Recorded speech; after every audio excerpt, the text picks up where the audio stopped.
Hey everybody, welcome to our An Artist Journey virtual on Facebook Live tonight. Um, this is our first time doing this, so we're happy to be here. We're happy to be at the center. We're in separate rooms, so we don't have to wear masks.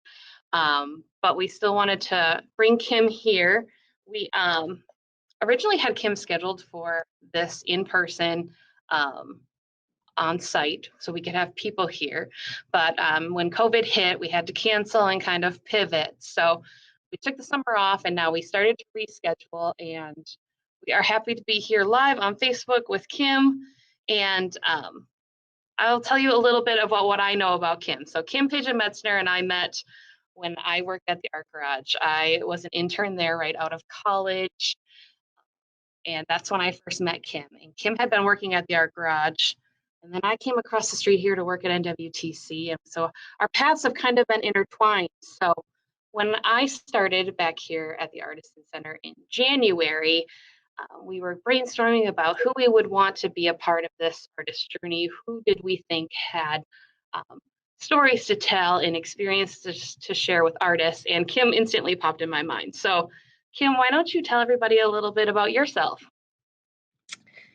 Well, again, my name is Kim Pigeon Metzner. I am a native of Green Bay, Wisconsin. I grew up in Green Bay. I graduated from UWGB with a degree in communication and the arts. And when I got out of college, I moved to Milwaukee and started working as an exhibit designer. I worked for a number of companies, doing mostly just custom art, custom trade shows. I also spent some time doing custom museums, which is basically museum environments.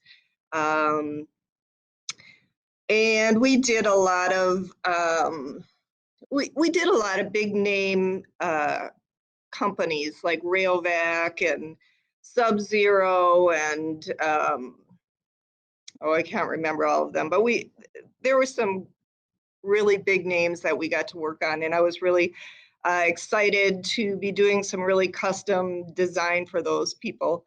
So that gave me the experience of, just working with clients and knowing how to design for clients, and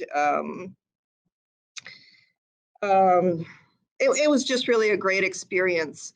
I actually got pregnant when I was working as a designer and decided that the best thing would be my husband and I decided that it would be best to move back to Green Bay. And when I came back, I had been a stay-at-home mom for a couple of years and decided I really needed to get back into doing something other than just staying at home. So I started working for the Art Garage. And that was really interesting for me because what I really liked about it, I was afraid when I came back to Green Bay, there wasn't going to be a whole lot of opportunity in the arts for me.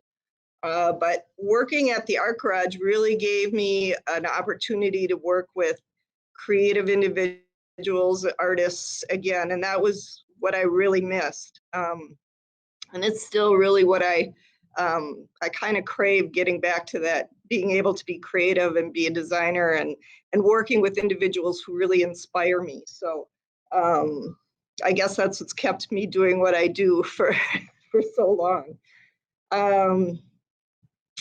I worked for the Art Garage for 10 years. I started out really part-time, and it eventually grew into a full-time position. But really, when we first started, we were not hardly even open very many hours. And I just gradually built the Art Garage, and I didn't have really any experience being a gallery manager, so it was kind of just like, doing as you go along. So I figured it out, but I learned a lot working there. I learned really how to manage a gallery, which was a challenge. It really was a challenge. We had a lot of different kind of artists. My job was to bring in the artists, and we had basically walls for rent is what we did. And we did do some shows that I curated that were specifically just either sponsored or were art garage shows.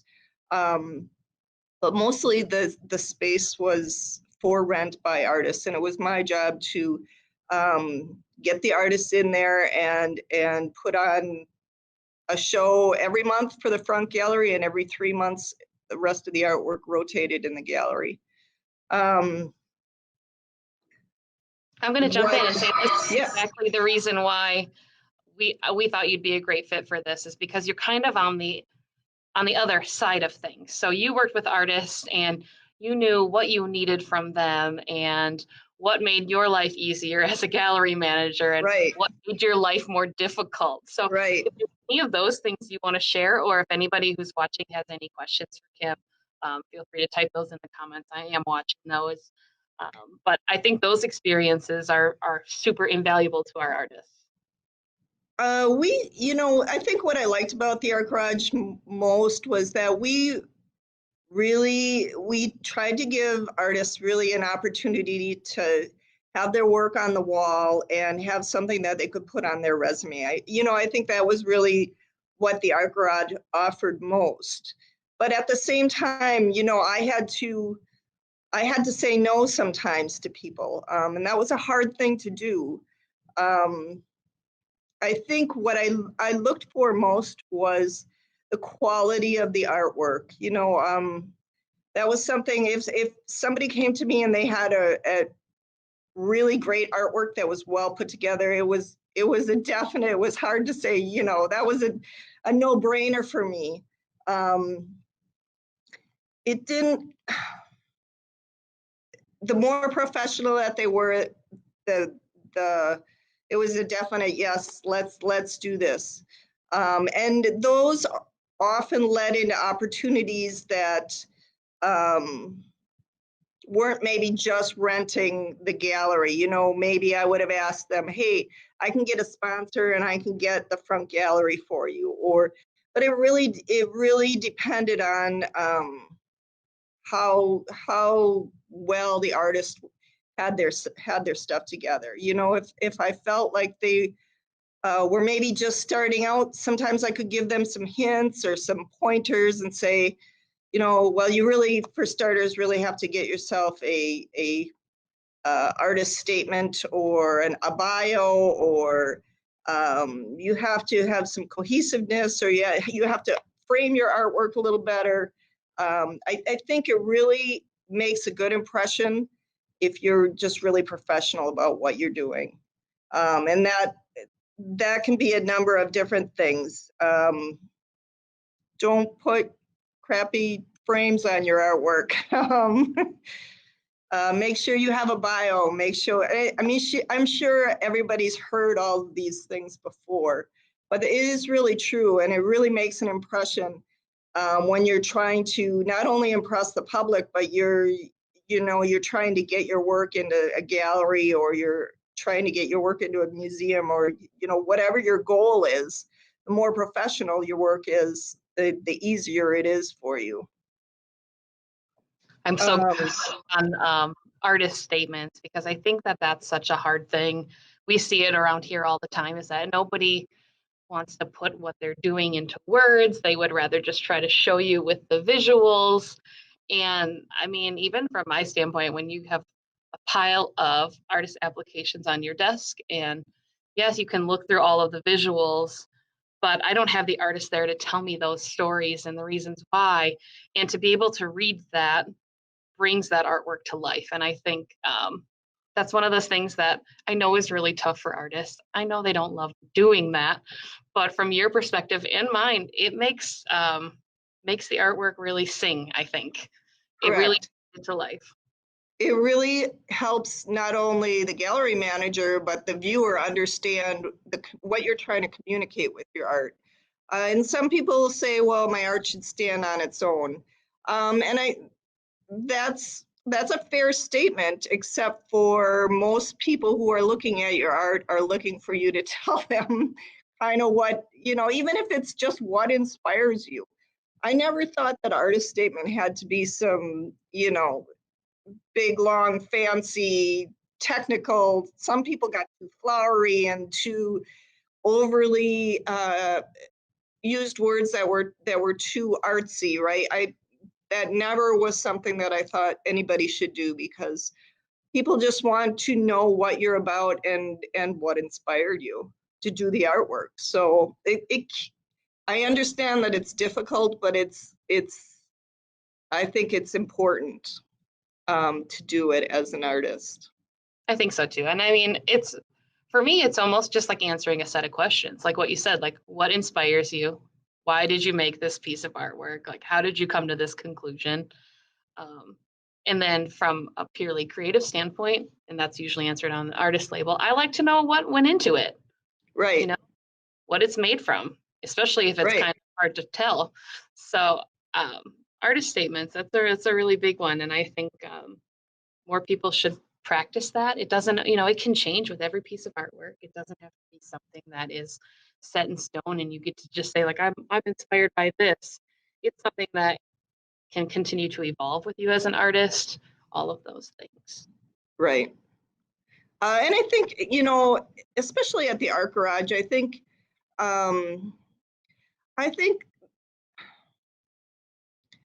there's a lot of people who are maybe a little intimidated by artwork in the Midwest. And, I don't want to stereotype people at all, but I think the more down to earth that you make artwork, I think it's way more approachable and likable if people can relate to it in some way. But that's my opinion about writing an artist statement. Artists have argued back and forth with me for a long time, so. It's kind of like when people go to an artist reception or an art opening to interact with the artist, right? Right. So what do you the artist is? How do you get that experience? To me, exactly. I think one of the other things that you need, especially if you're going to be going to try to get your work out there, is make sure you have a bio or a CV. Keep track of every single thing that you do and put it on your resume, and who you've sold your artwork to. And it's important, I think, when I own my own business now, and I look for artists to work in different kinds of art projects. And the first thing I look at is how much do they have on their resume, because it's hard for me to, I need somebody who's going to have some experience. And I think artists just have to work their way through that. They have to start small and just keep putting things on their resume. And eventually, the resume gets bigger and bigger. It's like any job career. Exactly. And for even around here, if you participate in a gallery night, or like the Art Street Roadshow was just a few weeks ago, those Right. kinds of things, keep a list of those, keep track of those. And if you're helping out with public art somewhere, or you're I don't know, you did some volunteer work somewhere, put that down. Even if you send your work to your grandma, write that down. Right. Yep. And I mean, they drilled that in us. I went to college at UWGB too, and that was always something they told us. And honestly, I think as a young teenager, you're kind of like, yeah, I'll keep track of it. It's easy. It's not that much to remember. But I will tell you, I have been out of college for about 10 years now, and it's not so easy to remember 10 years ago anymore.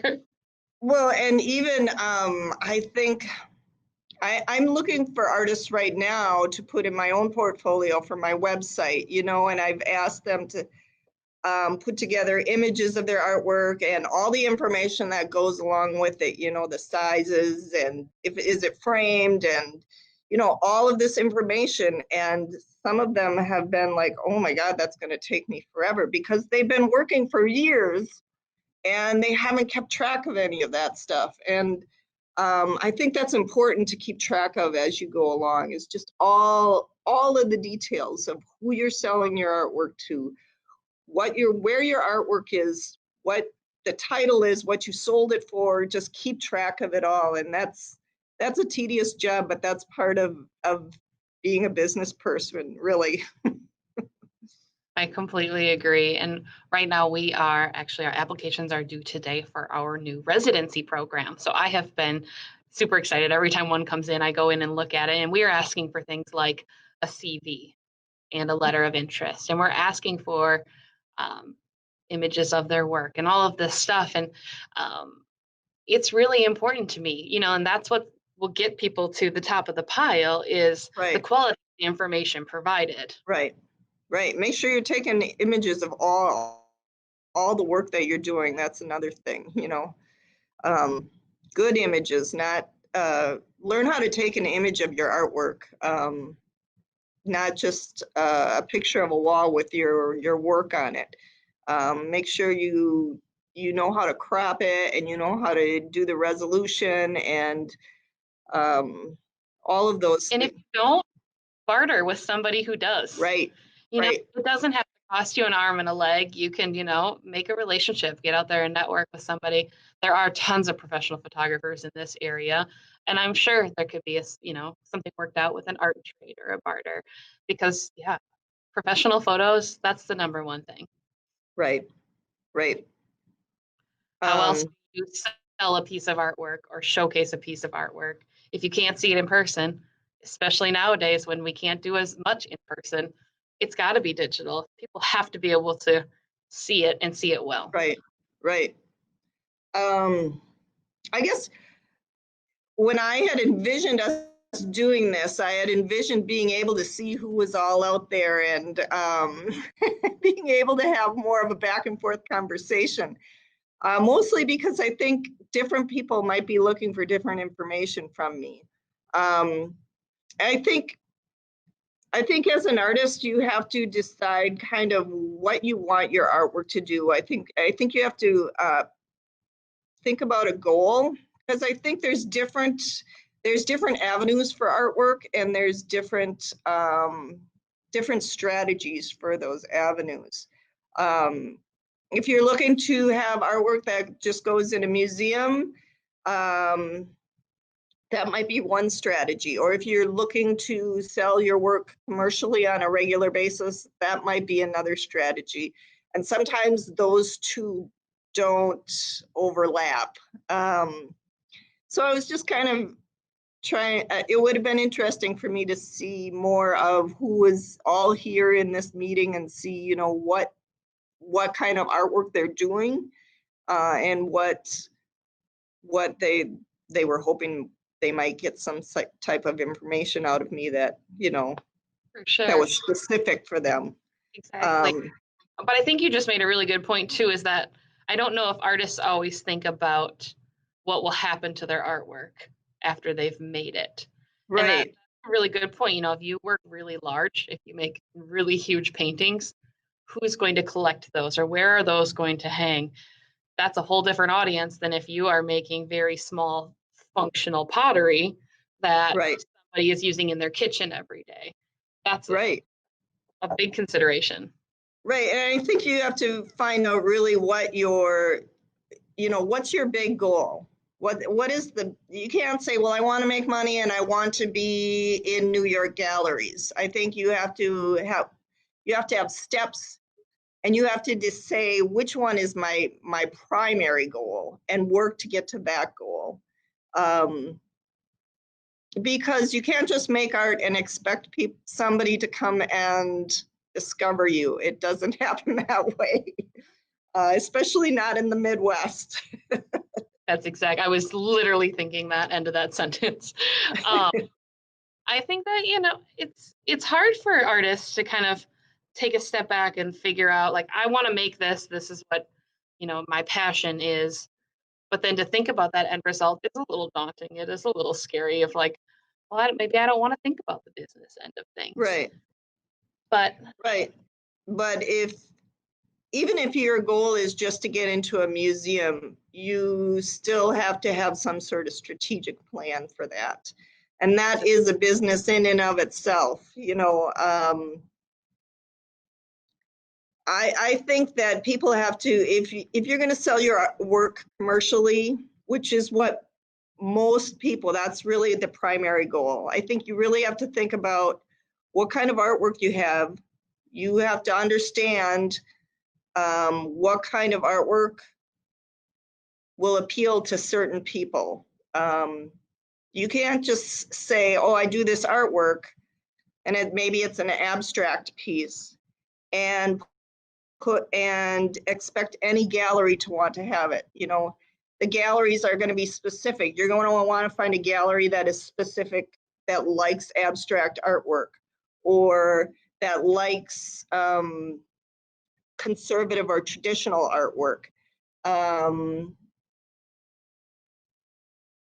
If you're looking to maybe you have a specific type of artwork that's fantasy artwork, maybe you can find people you have to find your market. You have to find the people who are interested in what you do. And I think social media is probably a good avenue just to try to figure out who those types of people are. If you haven't figured that out already, it's a hard thing to do. And for me, even for my business right now, trying to figure out my market is a huge challenge. It seems to change. Every time something doesn't work, I change the market and try a different strategy. for sure, and that might surprise you.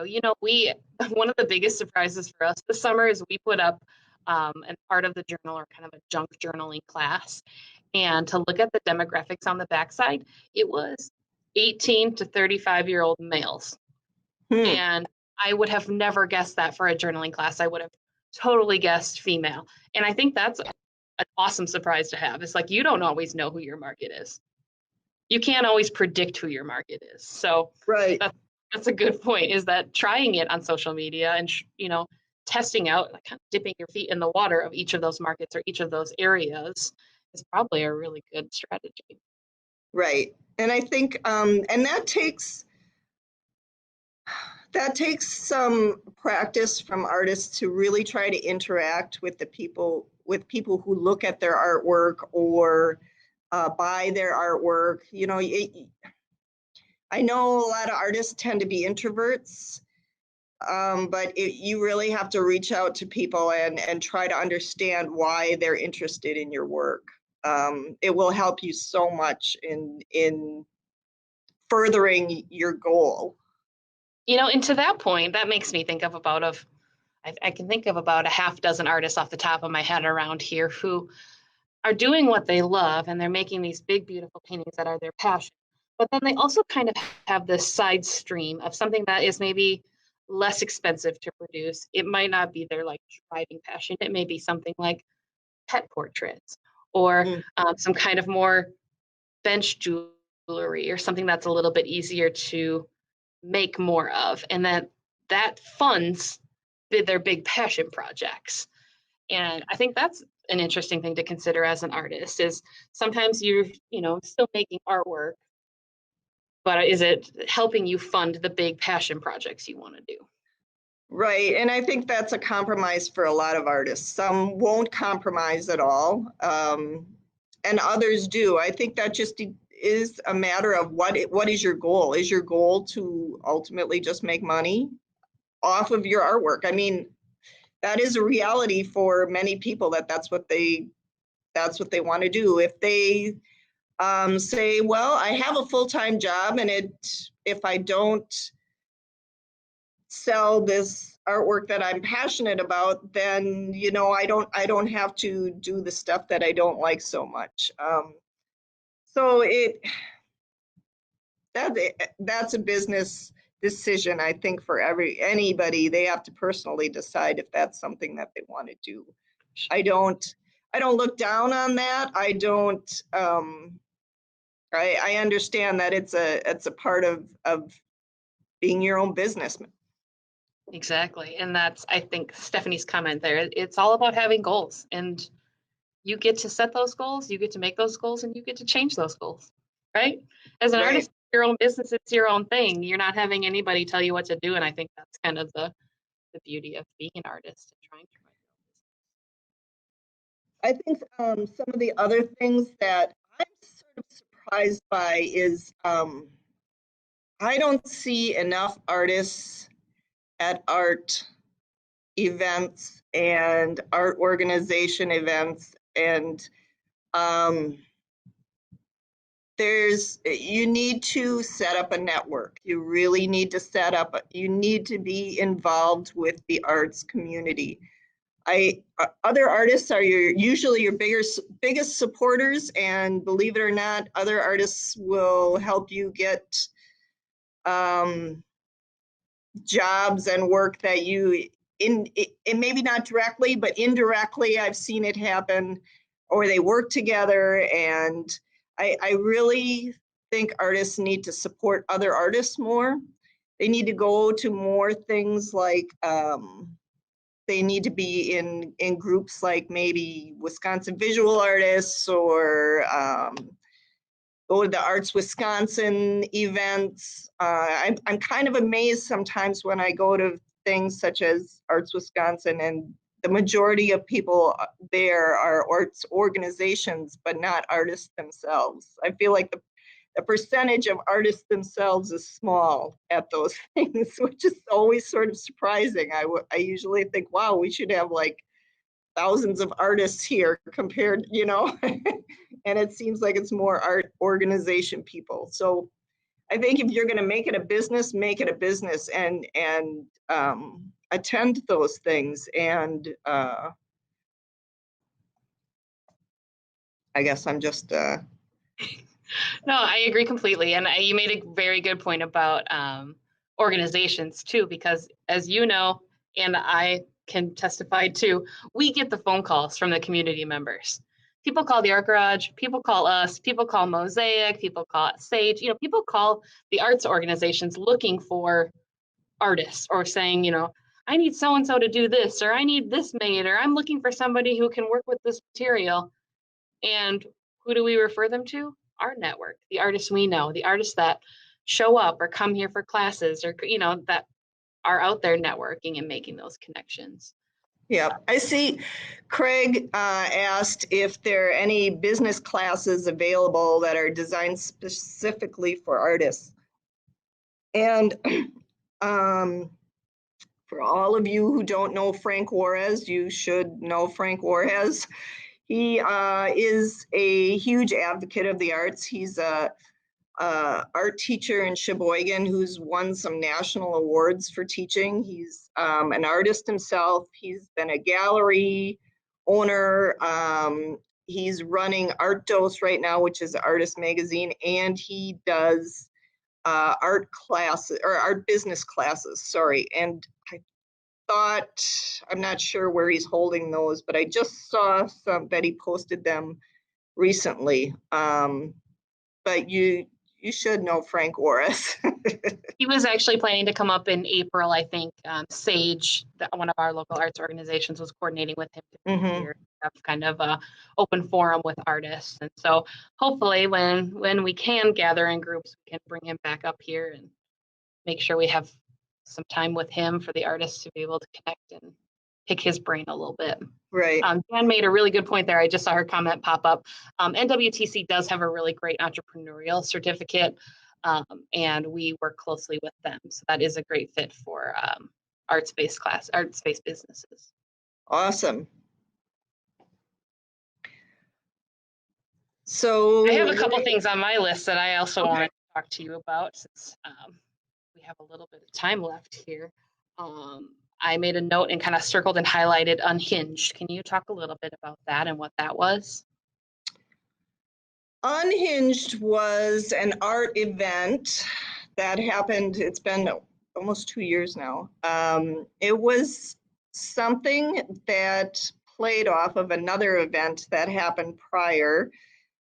But it's basically, it was a get together of artists. Kent Hutchison and I, and a couple of other people organized I think there was about 50 artists. And it ran everything from visual artists to performing artists to we had DJs and musicians, and we had dancers, and you name it. We had poetry artists. We had I guess I would call that poets.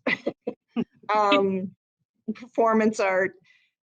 We had theater people there doing some really interesting avant-garde theater performances.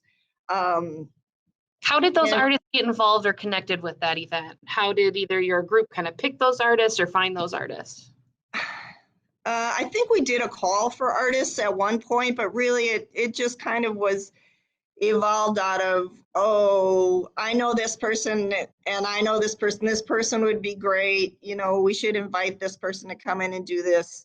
And it was a one-night event. And it had a gallery in it, but it also had different little stations where different things were going on in the space. We had food. We had a chef, Ace Champion, who was doing some avant-garde cooking. Basically, he was made this food, this steak dinner on a spinning wheel, and people dipped their steak into the spinning food. It was so much fun. We had planned to have it be a one-night event, and then we were going to have the gallery open for a week. Visual art stayed open for a week. That didn't turn out as well as we had hoped, but the evening part of it all was really fantastic. We had over 250 people attend, and we just all really had a really good time. People said it was the most interesting thing that they had seen happen in Green Bay for a long time. So that was really a compliment to us.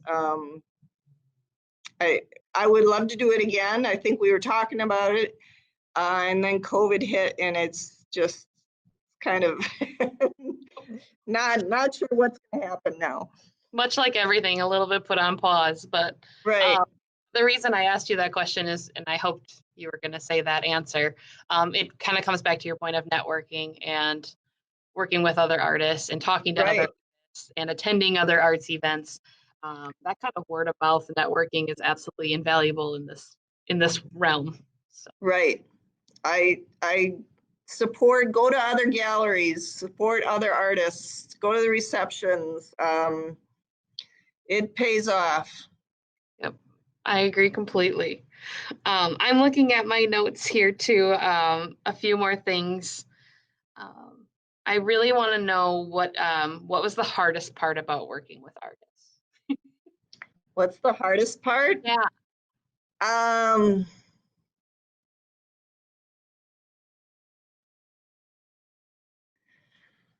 Sorry, I should have sent you my questions. Yeah. That's a hard. I try to be respectful of every artist, and I try not to assume too much. Sometimes when I assume things, I think that's when it becomes hard for people.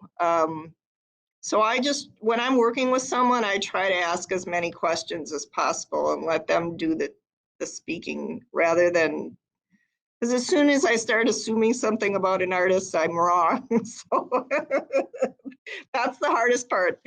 I think all artists are different. I have found that every artist is so different from the next person, and that stereotype of an artist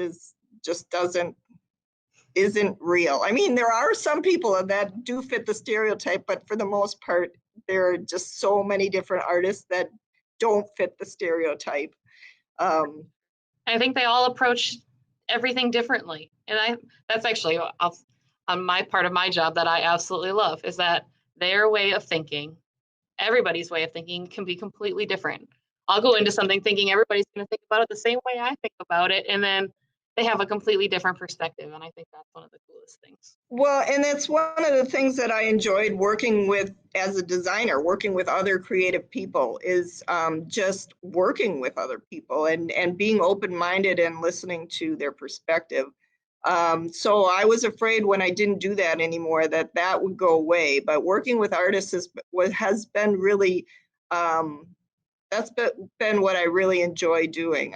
I love listening to artists tell me why they do what they do and what inspires them. And that's really fascinating to me. I live vicariously through artists, I think.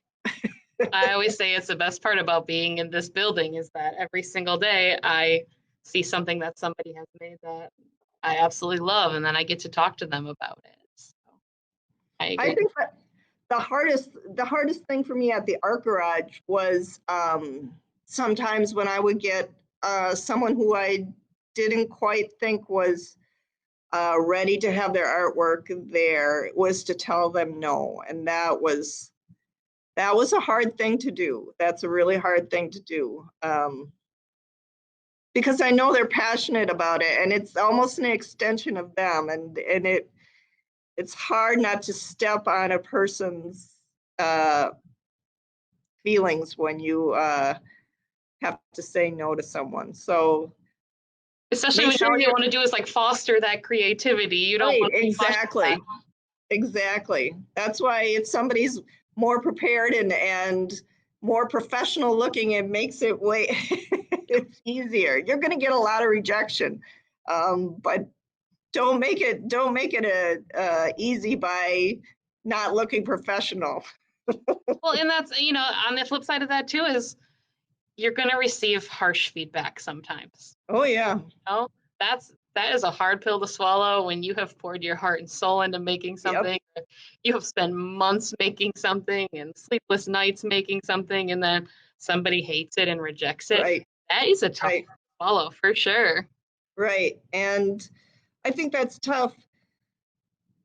I think it's tough as me as an entrepreneur in my own business. It's really tough. It's tough for me, and it as an artist, I think it's even more tough because is an extension of somebody. Like that is their soul and their being, and that's a hard pill to swallow. But I think you really have to toughen up as an artist, and I give them credit, way more credit than me trying to be a business person. So it's why I'm not an artist. So if you are delivering tough feedback or hard criticism, is there any suggestions you would give to artists on how to handle that or what to do in that kind of situation? Um, I would say try not to take it too personally. I mean, that's a hard thing to do, but maybe just try to glean a little bit of information of what they're telling you and um, be ready to make changes. I mean, you don't have to change your whole philosophy or your whole way of doing things, but maybe if you just tweaked it a little bit or did something slightly different. It, Not everybody's going to have the same opinion. They could go to one gallery and the gallery owner would say, "Oh, I love it just as it is, and I can sell this." And the next gallery owner is going to say no. So I think you really have to figure out what it is that if there's any information in there that you can really use, or if it's a hard thing to say. I don't know how Sure. to say that. And I think it's perfectly appropriate for artists to ask questions too, Oh like, yeah, why don't you like this? Or what can right, I do to improve this? Or how could right, I make this more sellable in your gallery? right, I think those are all totally appropriate questions when it comes to rejection. right. I also think, there's a lot of juried shows. I know that Neville exceptions and rejections went out. I think it was this week or last week. And so some artists got in, they're very excited, and some didn't. And um, I think it's very appropriate to ask questions. Ask Oh why. yeah, exactly. The only way you're going to improve, right? And you have to understand that every gallery owner and every judge, they're human. And one day they might really like something, the next day they might not like it so much. Or it's their personal taste. Maybe they really like abstracts, but they really don't like landscapes. It's it's It's so hard to subjective. it's It hard is, for them to get out of their own personalities. I mean, for sure. that's why I would say try not to take it personally. That's such a good point. I circled one more thing on here. Um, one more thing kind of about artists, I should say. Um, you mentioned resume with CV, artist statement. Um, but what about any other kind of professional tools or marketing tools? There's a couple of things I have circled on here, like website and business cards or that kind of thing. Is there anything specific there that either was a hindrance or really helped you a ton? Do you know what? One of the things I had written down here after I was thinking about it. One of the things that has been really sort of interesting for me that I have as an arts consultant, I've thought, oh, this person is really on it. They're really trying to figure out how they can market and sell their artwork is um, they've I've had random artists from across the country reach out to me via my website saying, can I put you on my email list? And they send me emails on a regular basis of what they're working on and what where their artwork is and what they're doing. It's important for you to get a database of people who are interested in or might be able to sell your artwork, or just get a database and keep people updated on what you're doing. If you're just working in the dark, people have no idea. You really have to keep up with it.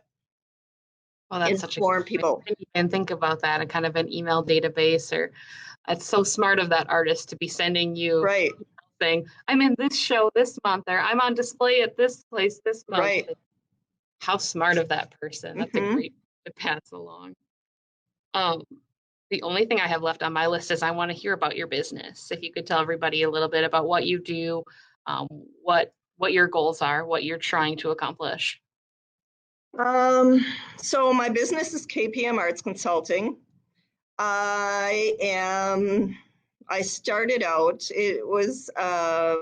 we started out with one sculpture out at Aurora. That was a custom sculpture that we did for some doctors, and we put it in, there was a cancer care center outdoor garden that they were looking for a meditative sculpture to be put out there.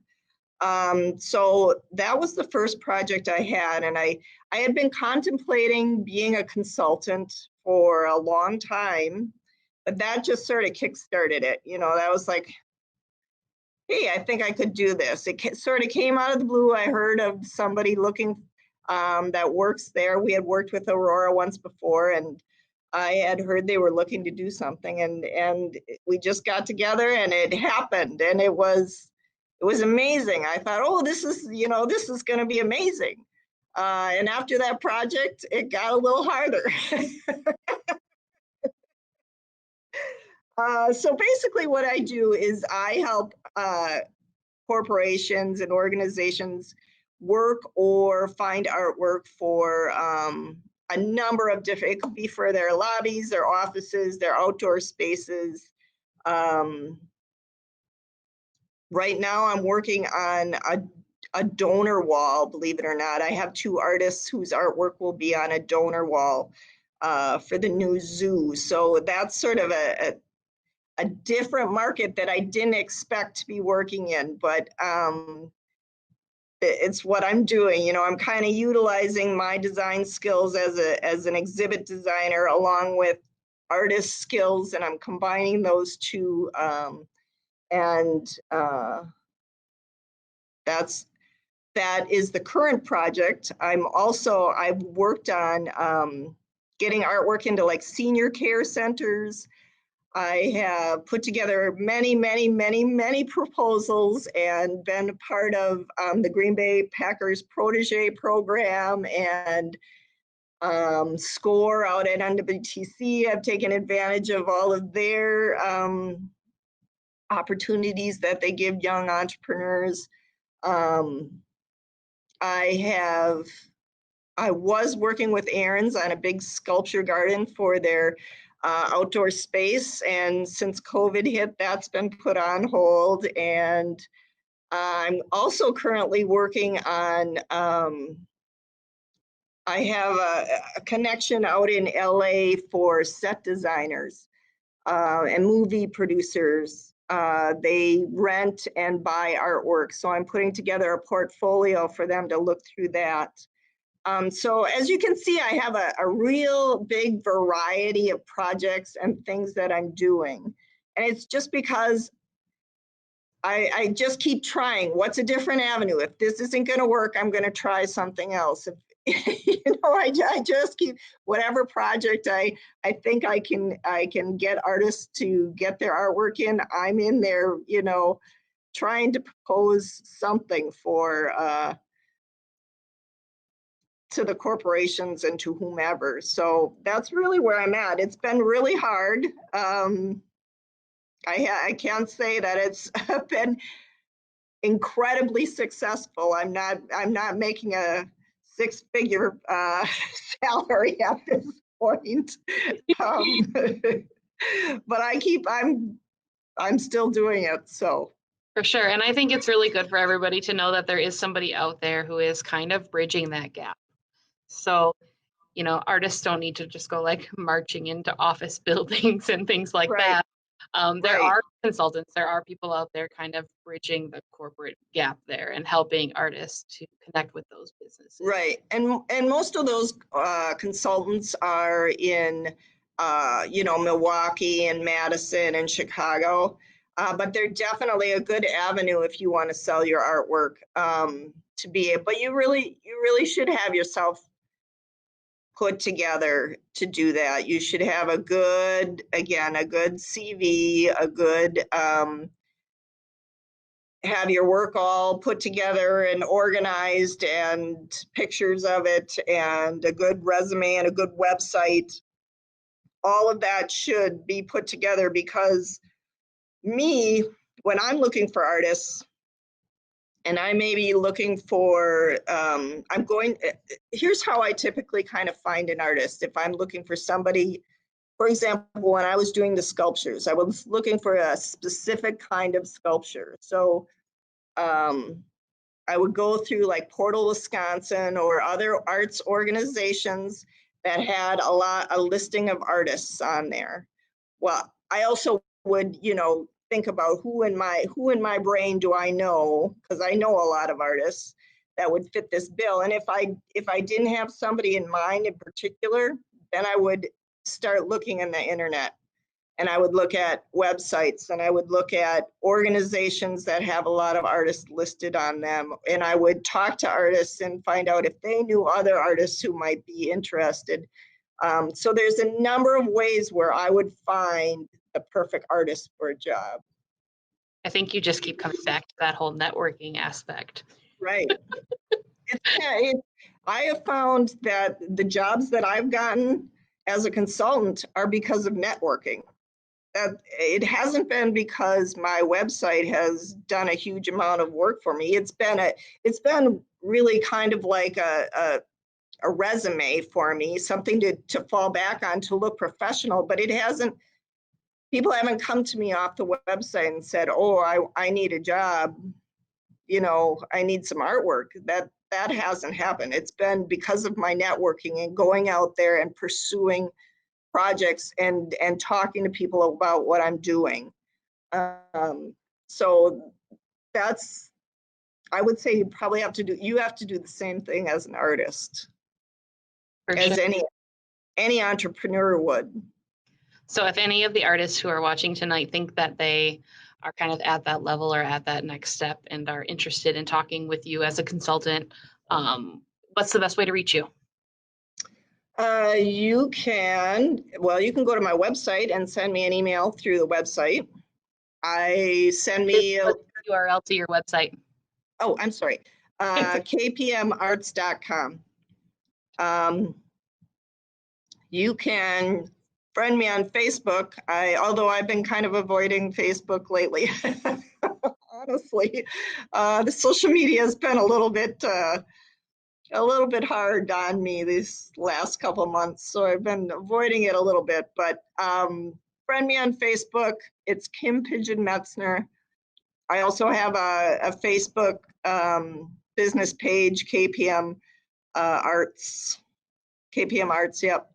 That's probably the easiest way to talk to me. Just message me. That would work as well. Awesome. But be prepared to tell me what your website is, because that's going to be the first thing I'm going to look at. Because you're going to want to see their artwork, right? Right, exactly. Pictures of what they're making is going to be the first thing. And even that artist statement or that CV, those things are right after those pictures. You've got to see all of those items. You have to see all of those parts of being a professional artist before even considering taking on or working with an artist like that. Right, and I think one other thing that I just want to say off the top of my head, if you're going to go to a gallery and ask them to look at your artwork, please make sure you make an appointment.